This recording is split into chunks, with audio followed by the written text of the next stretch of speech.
I'm going to ask my panelists to come up, take a seat on the dais. One is Tom Kuhn. Tom, somewhere? There's Tom from EEI. Kurt Yeager from the Galvin Initiative.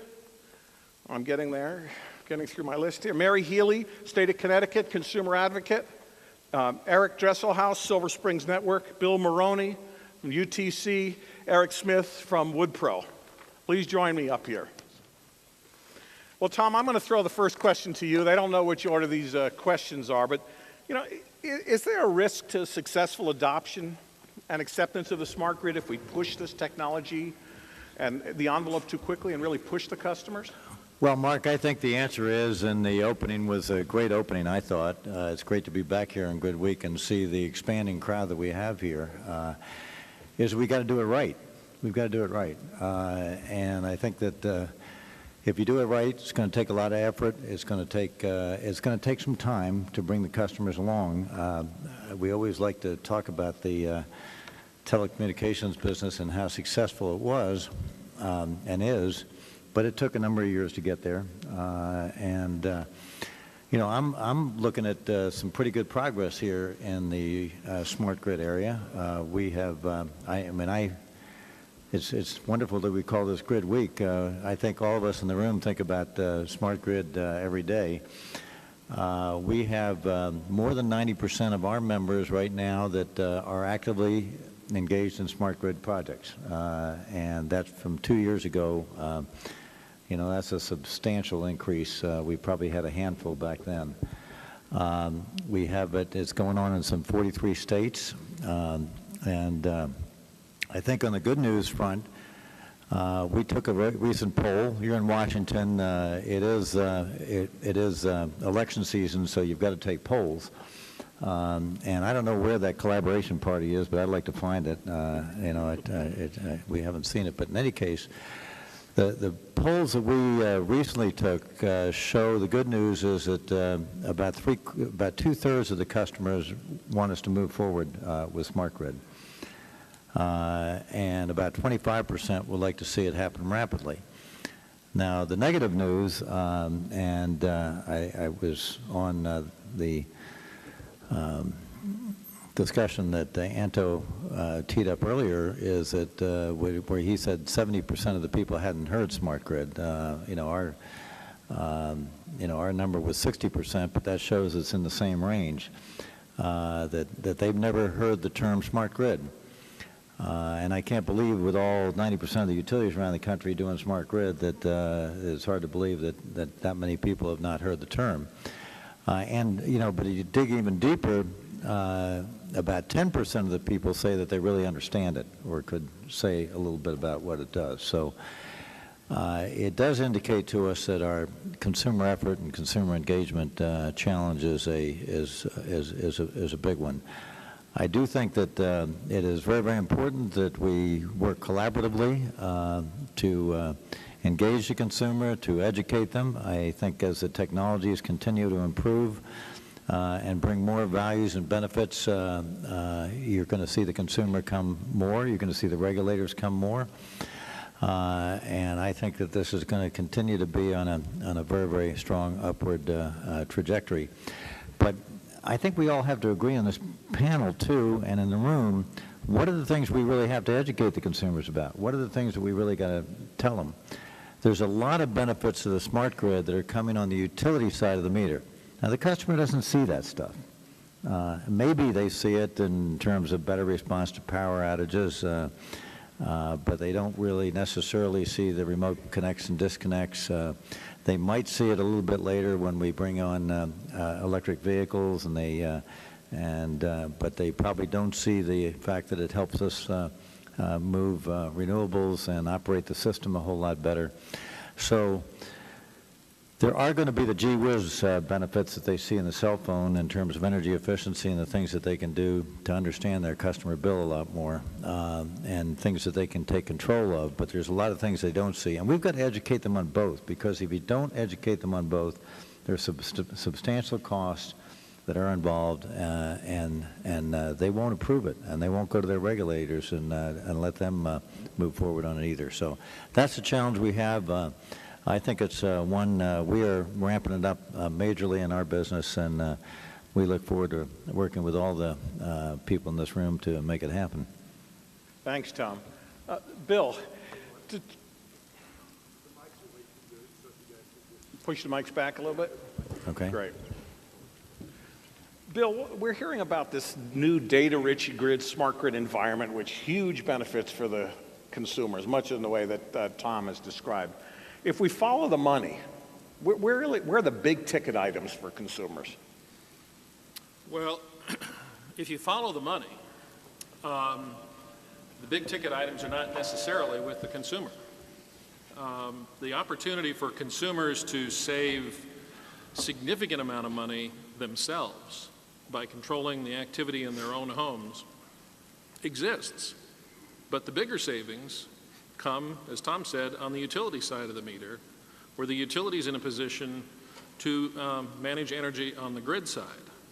So, I mean, I agree with you that we do need to do a lot of education with the consumer. The consumer needs to understand, but they don't necessarily need to understand how the technology works, what little things are going to do. I think when we see problems of, worrying about the emissions from a smart meter giving them cancer, or complaining about their rates going up because smart meters have been installed, are really sort of the normal PR problems you find when a new technology is implemented.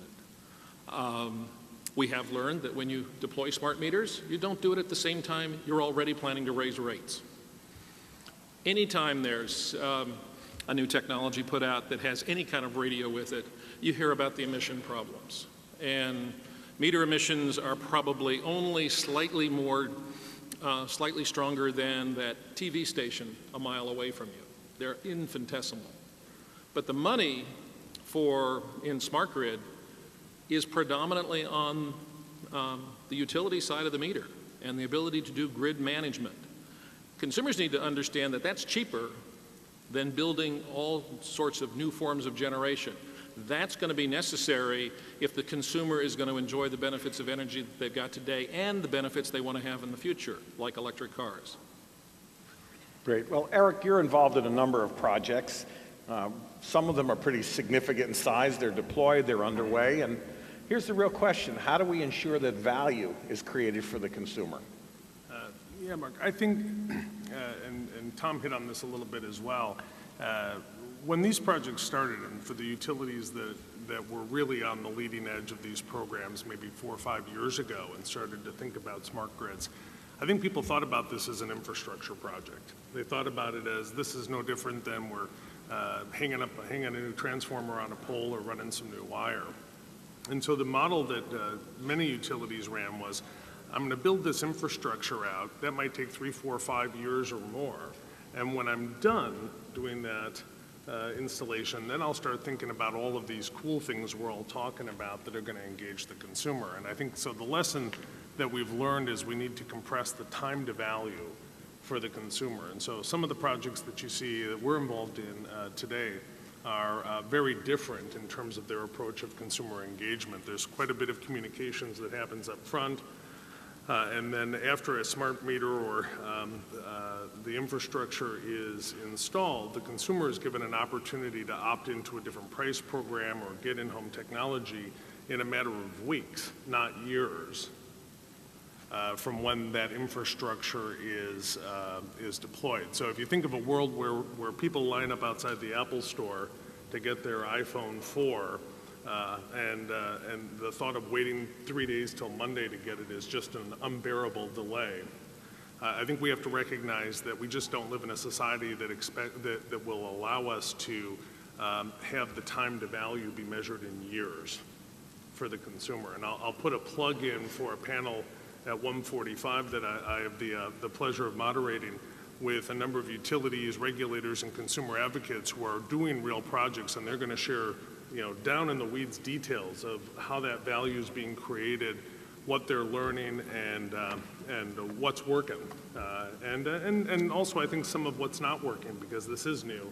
So we're learning our way through what the consumer engages with. The last plug I'd give, is that I came from a consumer products business that if you ever got to 90% household penetration, that was amazing. I mean, that just very few products do that. And we work in an industry that has 99.999% household penetration. And so it's great here on some of the opening talks and on the panels to hear people talking about segmentation and acknowledging that consumers are different. Because historically, we've come from a world where maybe, to put it in retail terms, the utility might have had 3 SKUs, stock keeping units: industrial, commercial, and residential. And we thought all the people within those bins were roughly the same. And what utilities are learning through these programs is that it's much more nuanced than that, and people want to engage in different ways, and so we have to learn how to do that.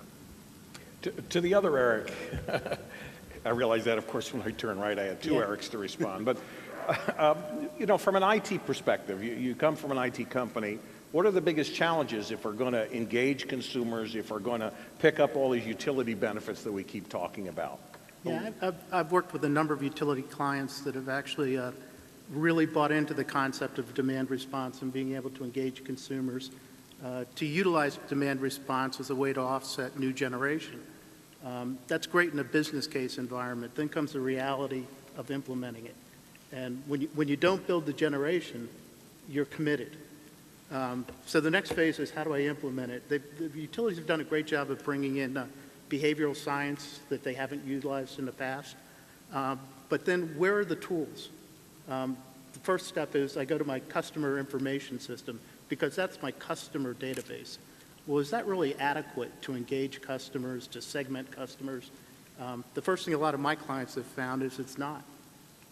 CIS systems aren't CRM systems, and they really don't have the technology platform that allows them to engage customers in the way that's not only going to generate the enrollment in the programs up front, but if you're truly using demand response as an aggregated generation resource, you've got to keep them engaged, and keep them engaged over what the life of that generation resource would have been, 20 years.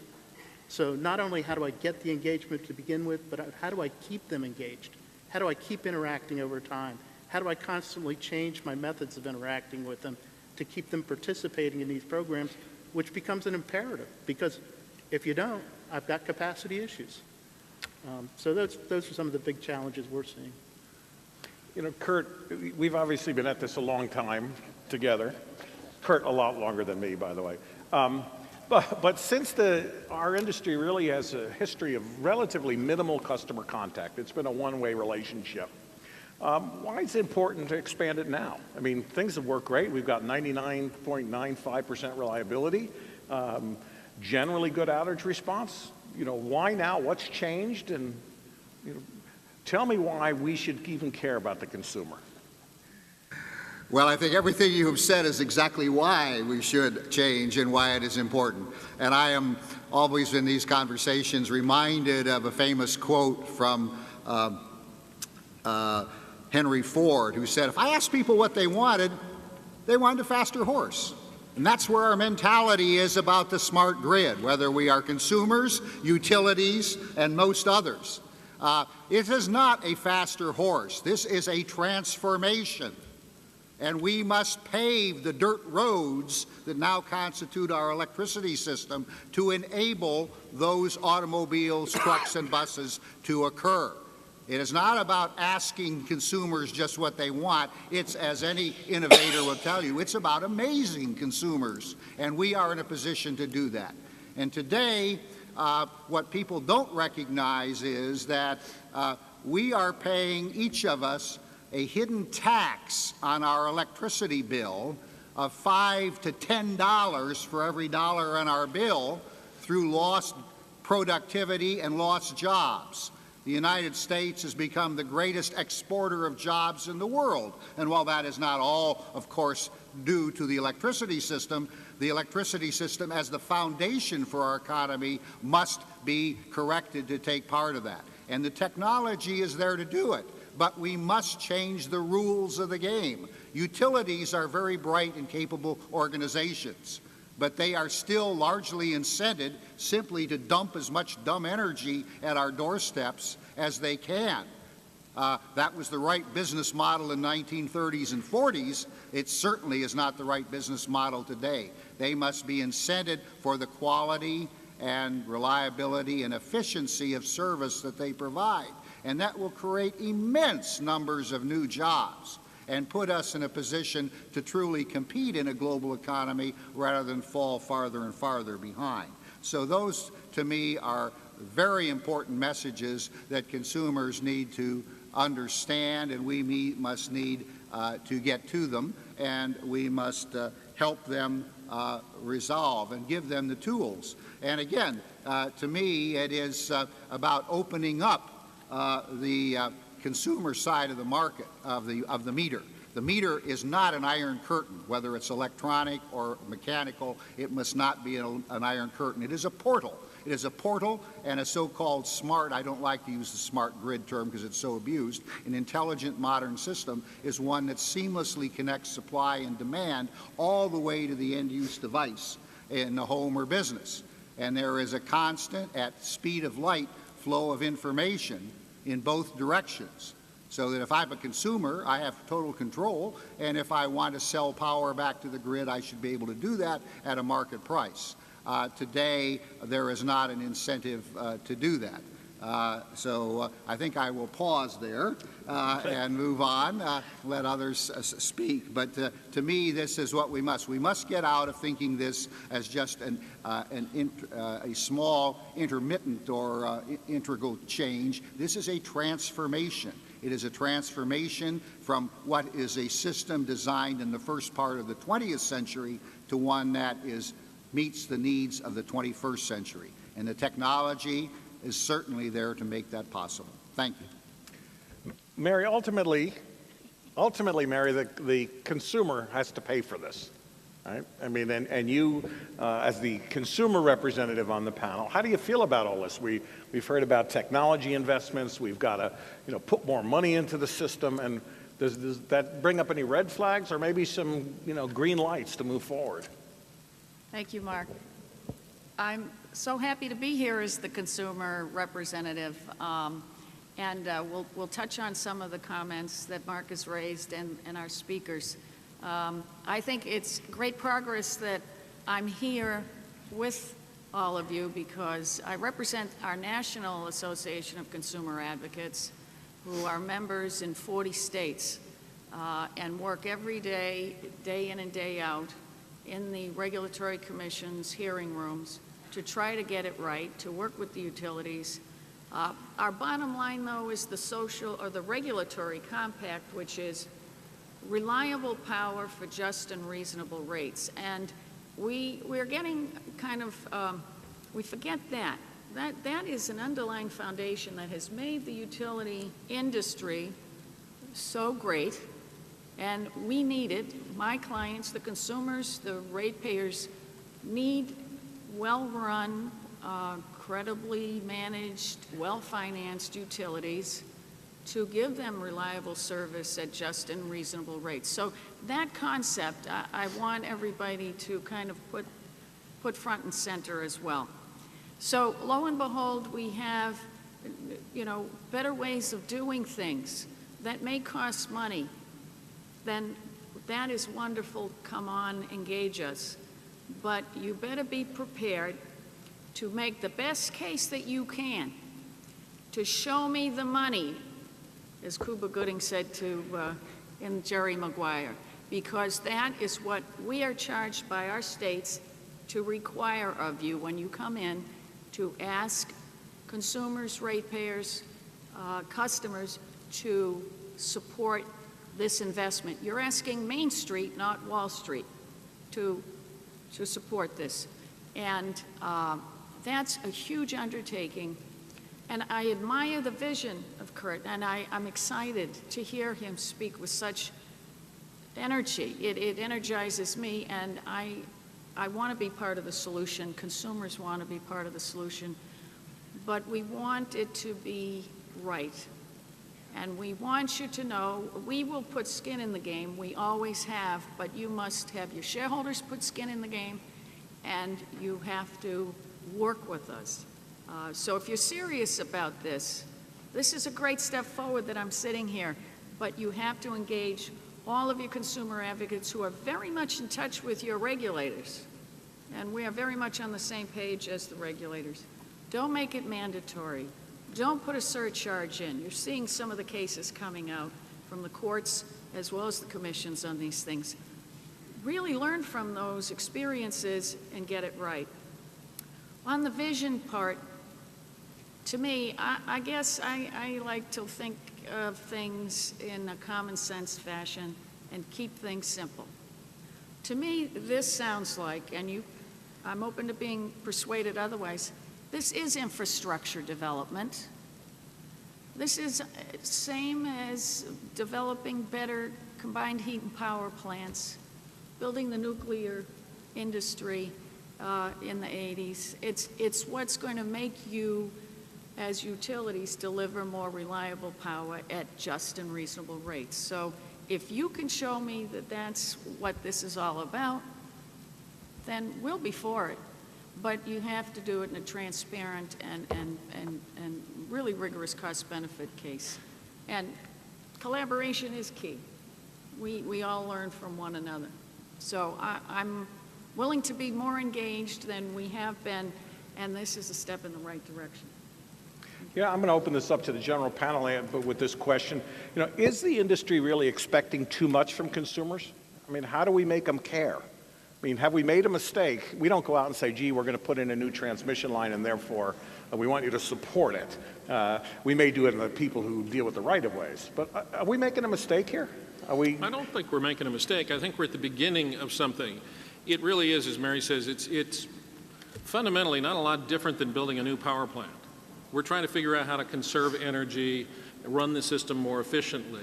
What's different is we're dealing with a lot of new boxes with blinky lights that we haven't dealt with before. And every time an industry introduces a new technology, it gets fascinated with the technology.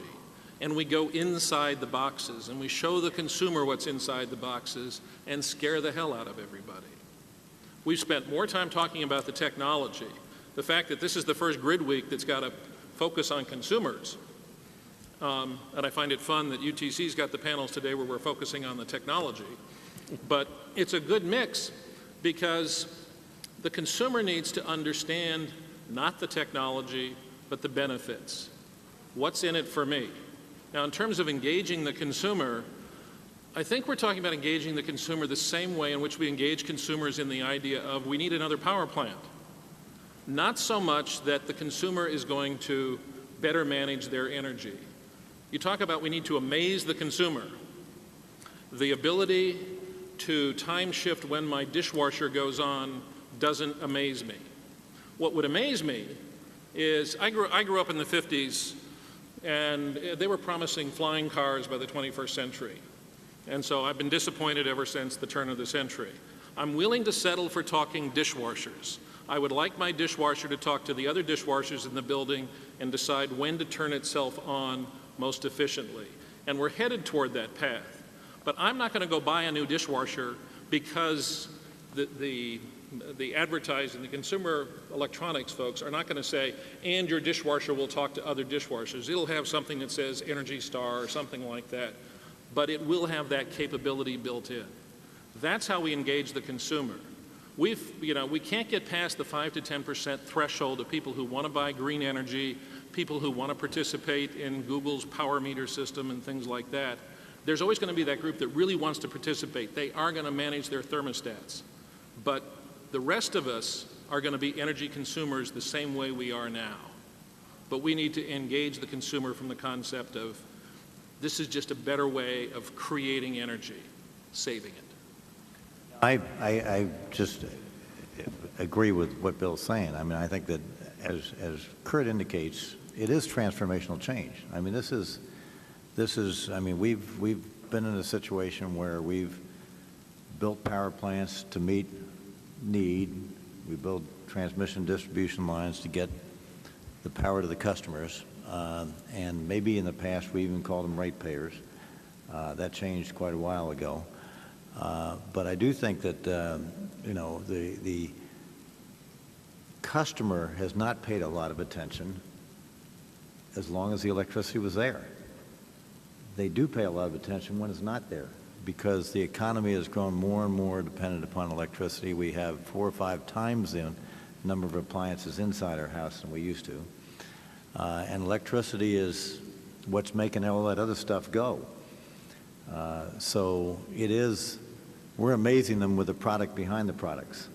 But what we are asking them to do now with the smart grid is something different too, because we are changing the equation.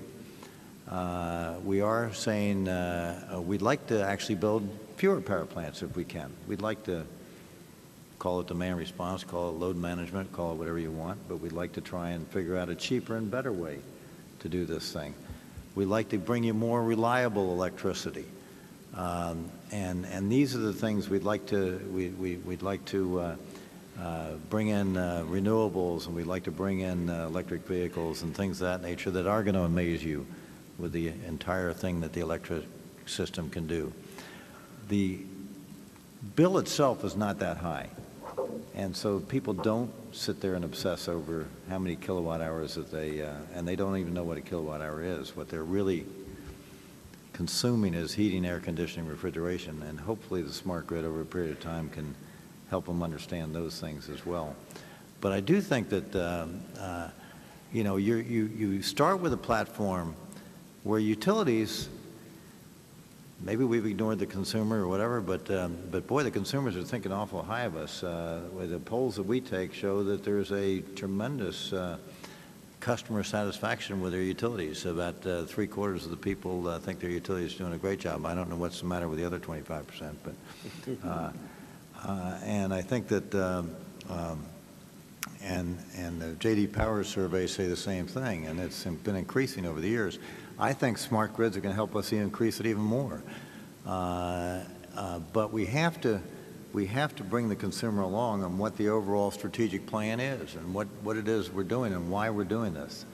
And I think that's part of what we're talking about here, about the customer engagement with regulators to make sure that they do understand if it's an infrastructure build, if it's all this stuff on the utility side of the meter, here's all the values and benefits.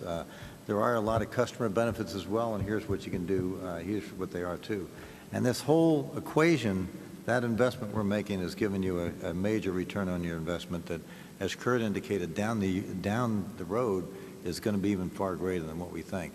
When I get up my CEOs together, you know, each time they're finding more and more uses and benefits of the smart grid, mainly on the utility side of the meter. And I believe the customer will come.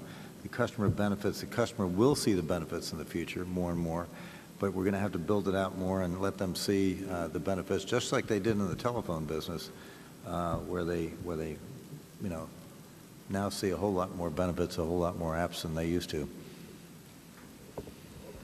Yeah, I think the real key here, at least in our experience, is that this must be demonstrated. It doesn't matter who is talking. Words go in one ear and out the other when we're talking about this. Everybody thinks, well, this is just another special interest trying to sell me something, so why should I be very interested? And I would probably be one of those if I wasn't involved in it as much as I am. So what we find is demonstrations, microgrid demonstrations, because the focus here is on the distribution system. Sometimes if you listen to FERC, we think the smart grid is about bringing wind power in from the Dakotas by transmission lines, and there's a role for that. But the key, the real change here and the real transformation is in the local distribution system, which is controlled obviously at the state and local level.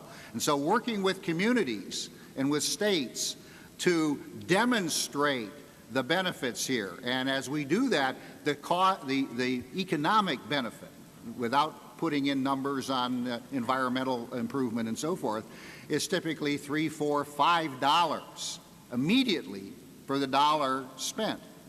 Not just in the savings in the electricity bill, there are certainly those opportunities, but in job creation, saving jobs in companies that otherwise would be leaving those communities.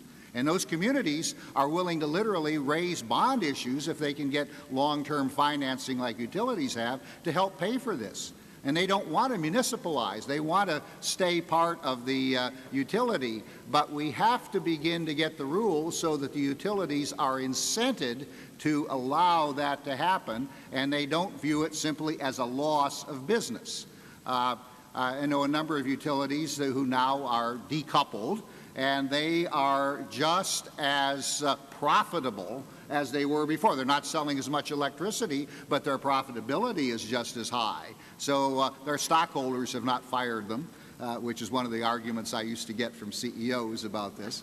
But demonstrations are key, and I would encourage that. And also, when we talk about demonstrations, it's not forcing things down the throats of consumers. This is where I think most consumer advocacy groups, and as an AARP member, you know, they kind of push back on this because they figure that senior citizens and poor people are going to be the ones who will pay the price.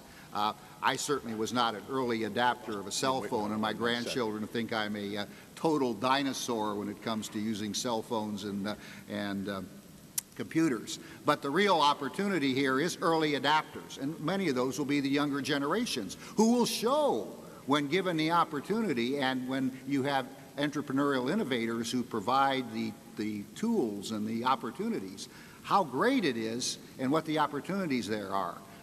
AT&T makes a lot more money now than they did when they were trying to only sell black rotary dial phones, but basically we're still in the black rotary dial phone era of electricity, and we have to open it up and create the electricity equivalent of the internet, and then let the innovation-invading companies throughout this country really show what they can provide to consumers, and the value of electricity will go up. Utilities may sell less dumb energy, but I predict they will make more money by virtue of the fact that the value of the services that they are enabling will be much greater. Mary. Well, there are a lot of issues flying around in some of these comments, and I'd like to just go back to a couple of things. Decoupling, we respectfully disagree about that.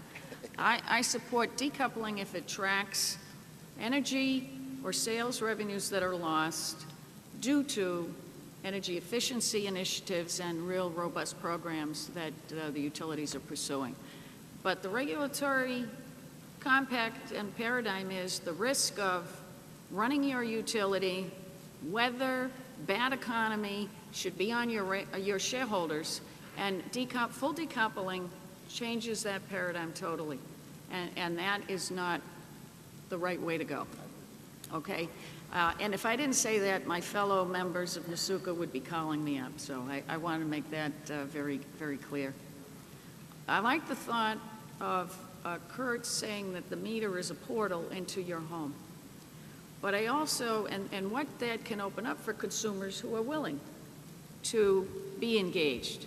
But there's a lot of consumers who don't want to be bothered and want to keep the status quo. So you have to really think about that. That's a big segment of this market. And even in public utility fortnightlies, Michael Burr said, don't make it complicated. Do not make it complicated and more difficult for the energy consumer with smart grid. You have to make it simple, easy, and you've got to show where the benefits are. Are you going to lower my costs? Now, I've heard, you know, it might avoid the costs of central planning plants, you know, being built, or transmission lines not being built. But I, in my long years in this industry, I have not seen that.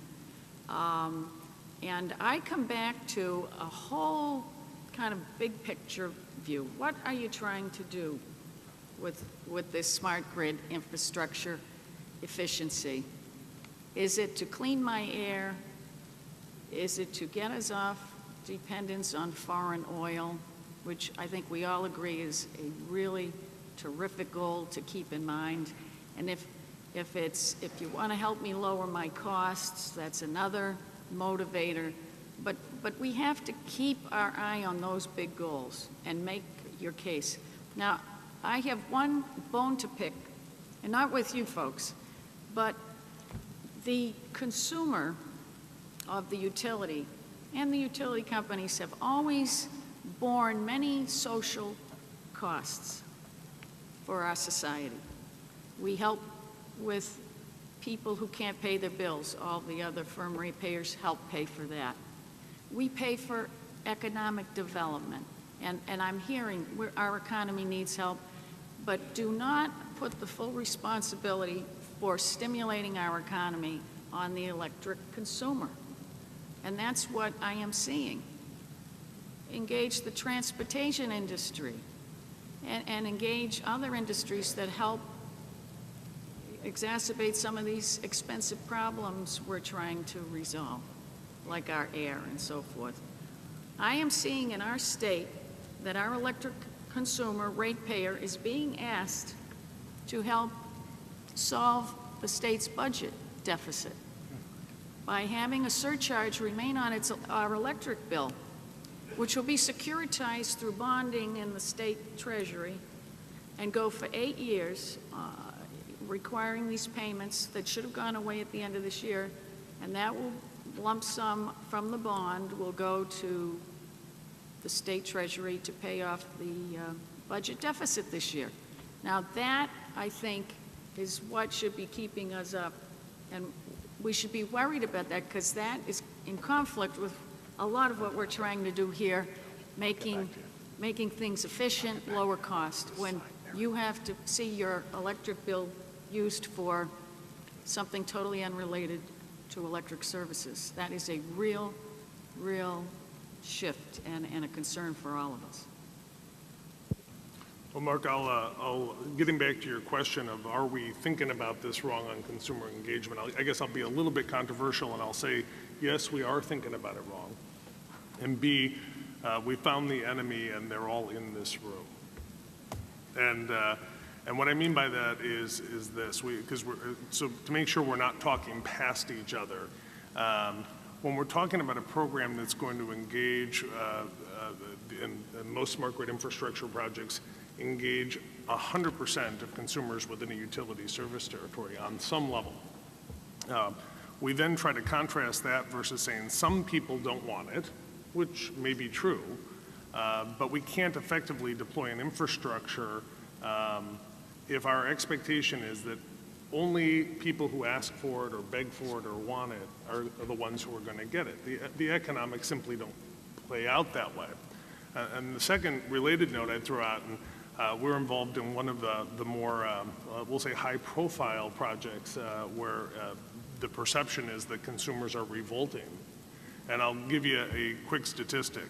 This utility, a very large utility in the western United States, has had, since this project started, something in the neighborhood of 150 million customer touches.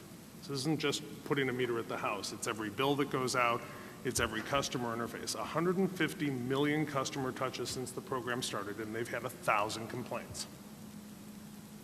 Okay, so I'm going to say it again. 150 million opportunities and 1,000 complaints. And this is a project that would be held up as the poster child for a failure of customer engagement. And I think we have to calibrate as a group here on what the bar for success is. If you would have come to anybody involved in the project up front and said you're going to have a 0.00000 something % problem, I think everybody would have said, hey, it's a big project and that's a pretty acceptable threshold to cross. So we, as a community of regulators and consumer advocates and technology providers and utilities, I think have to reset our expectations on success. Because if 99.99999% isn't good enough in terms of the customer satisfaction, and if having sufficient, maybe 20-25% of customers wanting to jump in and participate to create value that makes for all of the economics of the project pay off, if that's not good enough, then we should, at least within this group of people, calibrate on what success looks like before we go off and we expect the general public to get it and to engage. Well, I couldn't agree with Eric more. And a lot of times, in this room we say, hey, this thing's, it's not moving fast enough. We're not opening up enough and stuff. I think we've made remarkable progress in the last 2 years. You don't have that record of success. If you try and build a nuclear plant or a coal plant or a renewable plant, a solar plant or a wind plant, you don't have 100% of the people agreeing with what you're doing. Certainly you don't with transmission lines or things of that nature. I mean, I think this smart grid stuff has moved out. There have been some bad headlines, Mark. No question about it. We've got to counter them. You know, people have cell phones in their ears all day long, and then they'll not worry about the radiation from that, but they'll say, gee, my meter outside's a problem, even though I don't have my ear up against my meter all day long. But, you know, you've got to answer those questions. We've got to be upfront. We've got to be transparent. We've got to be open. But I think we've had remarkable success, and we've just got to keep building on it. We've got to do it better. Yeah, and I don't think that we are really seeing core utility functions sort of being stuck on the utility bill, like bond issues, or, you know, right now utility ratepayers subsidize broadband and cable television deployment on utility infrastructure. You know, we've got, you know, that's hidden on the bill. It's not explicitly put there, but that's not the utility's choice. That's a government agency's choice. When we're talking about adding, say, 75 cents a month to a consumer's bill to deploy an infrastructure that the whole community benefits from, you can come up with a variety of benefits. One of the easiest ways to bring it home to a consumer is, how many times has people come home from a day at work and found their power off and called the utility and said, my power's off, it's been off all day. And while they wait for the power to come on, they throw away all the food in their refrigerator. So how many months of 75 cents does it equal all the food in a refrigerator? And then you've got an infrastructure that enables other kinds of consumer choice. They can use it to better manage their energy. They can use it to sign up for programs where the utility will actually pay them to allow them to take control of big devices like HVAC. So it is, you know, it is building out infrastructure at a relatively small cost to the consumer. But I agree with everybody up here, we need to do a better job of explaining it to the consumer. You know, I've watched this consumer engagement, and I think there's two components to it. There's the consumer engagement component and the change management component. And we've come to realize that in some of the early programs, we probably underestimated the amount of change management that has to happen internally within a utility. We absolutely underestimated it in some of the early programs. We've started to realize what it's going to take to actually implement change management, to get the utility internally to change their point of view. I think the point about having to educate every customer, and that's the other point of customer engagement, it's that education outreach program. I think a lot of the same components and same methodologies that we're using within the distribution company to do that transformation need to be applied outwardly to the customers. We have to do more upfront engagement, more of the same processes that we use internally to manage change within the utility. We have to manage that change in the customer environment. And I think that's something that's starting to catch on, and I think we're going to see more of it. So the success word has come up now in 3 or 4 of your comments. Talk to me about it. What does success look like in 2 years, 5 years, 10 years? Are we at a point where we say, you know, the smart grid deployment was a success or is a success? And what does that look like? I'll tell you that what it looks like, and it certainly can be done in 5 years, is a power system on the utility side of the meter now, as we call it, that is operating at the same speed of light as the power that it's managing. Today, we have a power system that's the equivalent of a railroad that takes 10 days to open or close a switch, because we're still operating primarily with analog electromechanical switches. That means intermittency, whether that intermittency is coming from renewable energy or from consumer flexibility, cannot be managed on the grid without either reducing the reliability considerably further or having to build in a great deal of backup power and storage at a high expense. So that transformation, which is on the order of $250 billion on a national scale for the distribution system, which sounds like a lot of money, but literally will pay for itself in less than a year. So there should be no argument about being able to do that. That's the foundation on which everything rests. And then consumers should be given, and I agree with you entirely, total flexibility. If they want to continue just to buy dumb power as they have, that should be their opportunity. The system is there to simply provide then consumers whatever they want. And as more consumers see the advantages coming from intelligence, if you will, and the automation of their homes and businesses, we will see more and more of that occur. But it should not be forced down their throat. It should simply be a system that gives them that opportunity and opens the door for entrepreneurial innovators to show me how you can amaze me with the idea. So again, it comes back to the utility side of the meter and ensuring that, but that can be done literally within 5 years if we put our mind to it. The technology is there, but we need to have the rules that will enable that to happen. And I agree also that decoupling has been abused, but the idea of performance-based standards or quality rather than quantity-based standards must be the philosophy, the principle that we go forward with.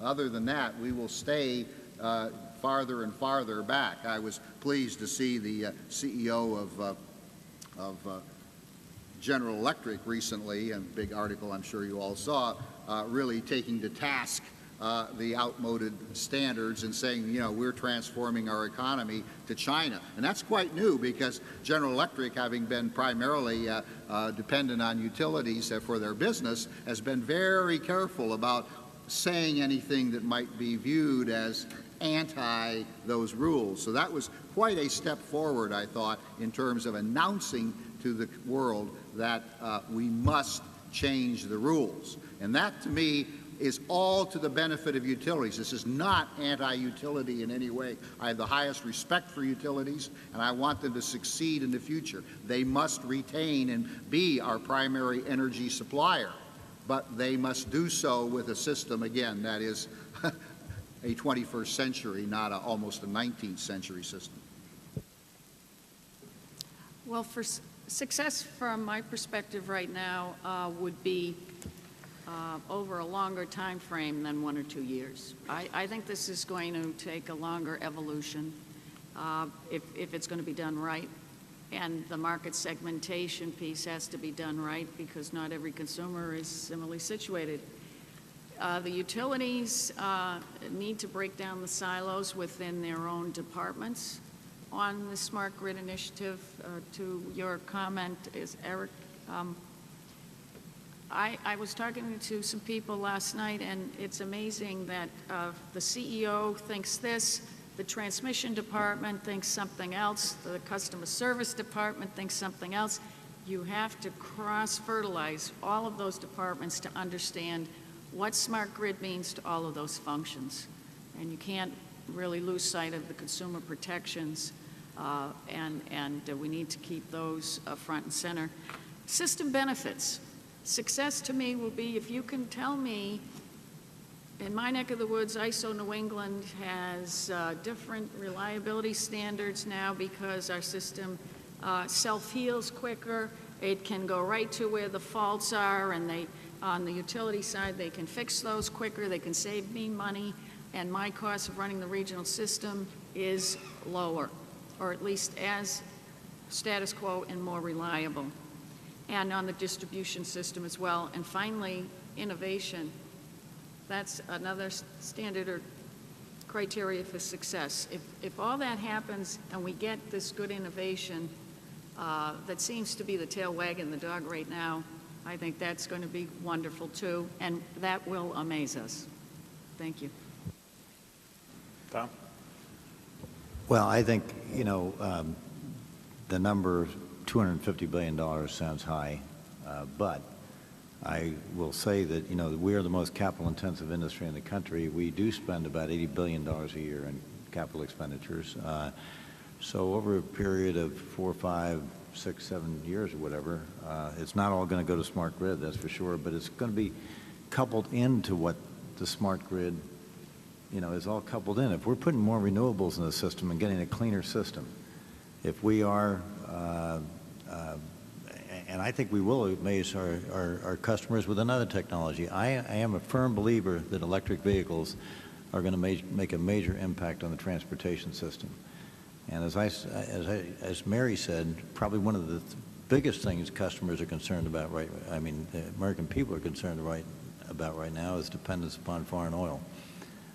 And that will make a major difference in the system. And the smart grid is going to be integral to bringing on electric vehicles into the system. So we're going to get to 65 million meters. I've got no doubt about it by the year 2020. I think it's going to happen faster than that, actually, quite frankly. I think that the momentum will continue, but it's not just going to be smooth sailing to us. We're going to have to work hard to educate the customer. We're going to work hard with the regulators to make sure we talk to them about all the system benefits, to make sure that you know, that they can in turn project to the consumers the true values of what they're getting. I think the electricity consumers are smart people, and they will listen, and I think they will appreciate what we're doing here with the smart grid. Just hearing Tom say the 65, I agree, Tom, we'll get there by 2020 or better.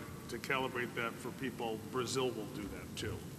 Right. So, you know, just as we think about the country and the head start we had, we're going to get passed by other countries. And I know from a local consumer perspective, that doesn't matter, but from a how fast markets are moving perspective, other countries will move much faster than us. But I guess I'd throw out 5 quick bullets as I've made them up here on the stage, so I can't back up all my numbers. Every consumer has information and choice and knows they have it, because they don't have that today. So that'd be my number 1 success metric. The second would be reliability is equal to or better than what we have today. We need an environmental benefit. I think a vigorous debate could ensue about how many megatons of bad things we take out of the system, but I think you'd need to put that number on the table to the point Mary made earlier. I think we'd have a clear rule book for how in the regulatory environment we'll think about incremental investments. It's interesting, if you haven't followed it in the UK, Ofgem, in the spirit of encouraging investment in the grid, has actually pre-published the rule book of how we're going to evaluate and approve spend. Take out all the mystery, all the risk out of it for all the parties involved. And then finally, that if we look back 5 or 10 years out, that the rate of increase in electricity rates is something less than the 50% increase in rates we've seen over the last 10 years. You know, what we haven't talked about here on the stage is the status quo. And the status quo, the trajectory of the cost of the status quo is scary. And so if you were coming up with a metric, it shouldn't be that we're somehow going to pay less. I think that's an unfair burden. I think having the rate of increase be less than it's been as of late would be a fantastic win for everybody involved. My list was, Eric had a lot of what I was going to say, but I would sort of expand it beyond that, because I think we're at a point with the smart grid. Actually, one of my measurements of smart grid was we stopped using that hard term. It's just over-abused, and we'll come up with something else. But we have as ubiquitous and reliable an information network that runs with the energy network that allows us to do not only the things we can imagine today, but things that will amaze us tomorrow. In other words, you know, whether it is, how do we manage microgeneration? How do we manage neighborhood generation? How do we handle the security of it? How does a utility manage this massive amount of data? Will this massive amount of data better enable our regulators to understand to a greater extent what's going on in the market? There's a lot that we don't know, but we are at a point where we know where that IT network that will run as a companion network with the grid will enable a lot of those things down the road, and I like the term amazement. So for me, success is in 3 to 5 years, 5 to 10 years, we're amazed by the things the new grid of the 21st century is delivering to us. I think success in my view and for some of my clients is going to be real simple to understand. For those that are not starting generation projects, that they know they're going to have capacity shortfalls in the future 5 to 7 years from now, and it'll be the success of truly having consumer engagement. We haven't started those projects, and we still have the same reliability numbers we have today. And I think it's going to be really easy to see. But talking about simplicity, I want you each in 20 seconds or less. How do you describe smart grid to your mother? We'll start at one end of the table. Smart grid is putting intelligence into the electric grid all the way to the home. A ubiquitous communication network that provides interoperability between former siloed systems. Now, well, hold on a My second. mother. Would your mother understand that? Yep. Come on. His mother's a PhD at MIT. I've been talking to her about this. I'd say that smart grid's the system that's going to ensure the low-cost, reliable supply of electricity around the world. It'll save your money and it'll make it cleaner. Well, my mother's 92, and I can't tell her much, even at 92. She likes to be warm because she's 92, and she likes it to be at fairly reasonable prices. I'd rather tell my kids, because those are the kids who are going to come and move this along. We're not going to be around here forever, so I'd rather be able to explain it to my kids and have them hear from this mother what's coming for them. Trust me, Mom, it's going to be good for you.